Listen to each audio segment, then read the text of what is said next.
Resolved. Unbalanced public subsidies for professional athletic organizations in the United States benefit the local communities. Resolution analysis. The word public refers to the government. The term subsidy refers to financial aid by direct funds, tax breaks, or low-interest loans. The phrase professional athletic organization refers to for-profit sports organizations such as the NFL, MLB, and others. The phrase in the United States limits the discussion of impacts to domestic communities. Now I'll present my con case. We assert that the harms of public subsidies outweigh the benefits for three main reasons. First, public subsidies leads to bidding wars.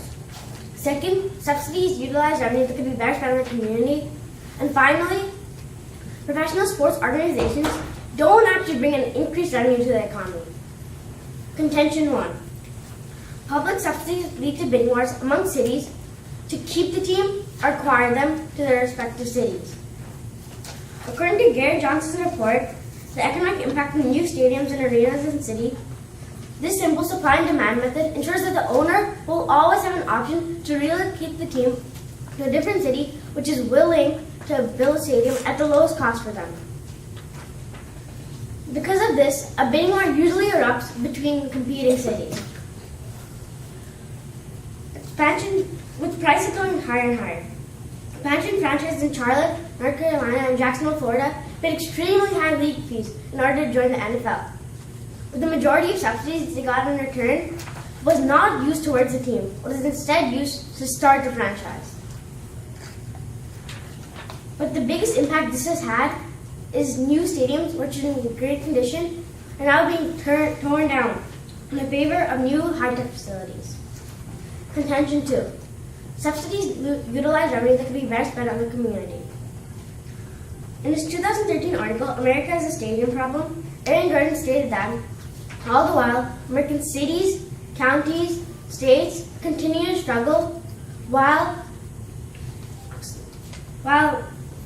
Glendale, Arizona may actually sell City Hall so that they can keep subsidizing a hockey team which rarely anyone pays to see. The problem arises when our children get undereducated, our police gets understaffed, and our firehouse is emptied while the stadiums are being built with the exact same tax money. This is an epidemic when it's $31 billion spent by American taxpayers. Contention 3. Professional sports don't actually bring an increased revenue to the economy. Economic benefits are minuscule compared to the amount governments spend to build a sports facility. According to Roger Noel and Andrew Zimbal's article, Sports, Jobs, and Taxes, Are New Stadiums Worth the Cost? Sports facilities attract neither tourists nor a new industry. Probably the most successful facility is Oriole Park, where a third of the visitors coming to see are outside of the Baltimore area. But even so, the net gain of Baltimore's economy is only about $3 million a year. Not much of a benefit compared to a $200 million investment. As you can see, using public money to subsidize professional athletic organizations in the United States is a major mistake. It promotes bidding wars between local governments, it uses money that can be better spent on the community, and it doesn't even help the economy. Upon taking all these considerations into account, we therefore urge a con ballot on today's resolution. Thank you. Questions? Hang on.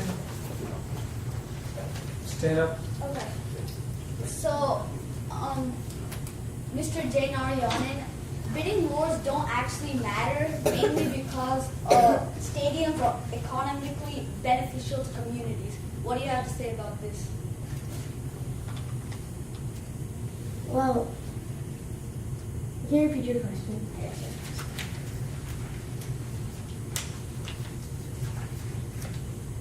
Bidding wars don't matter because stadiums are economically beneficial to communities. What do you have to say about that?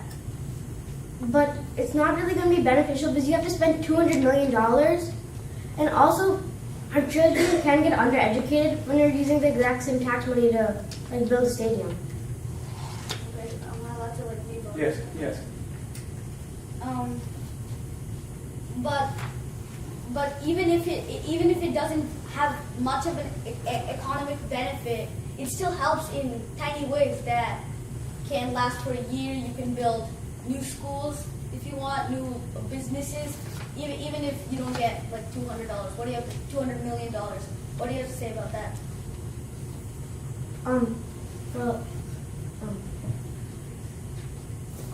but where are you going to get the money to build new schools if you're already building a stadium? You're not exactly building a stadium. You may already have the stadium. There are jobs people can have, like selling food, and they can get at least $2 million according to Jeff Duncan. That $2 million can last long enough to build a new business in the local community and build new daycare programs and other things like that. But according to Andrew Zimbalist, a lot of the jobs that they have in the stadiums are low skilled, low paid, and are very part time. Even if Okay, all right. Anyone else has a question? Yeah.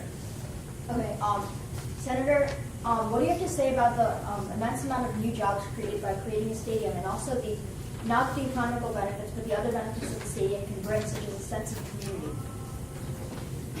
According to Andrew Zimbalist, an economic professor with Smith College, a lot of these jobs are low skilled, low paid, and very part time work. And even if it brings psychological benefits, you don't have to build a stadium to make it work. You can watch it on your TV, or you can even do other things like that. No, but if you don't have your own stadium, watching on TV is different. So saying if you have a stadium, you go out on a vacation, sell I'm from New York, and we have the Yankee Stadium in our community. That's the thing. If you don't have the stadium, then how do you have it? You don't build a community spirit. You see the advantage in that community spirit. No. Okay, all right, good. Okay, walk from that side, guys. Okay, and some quick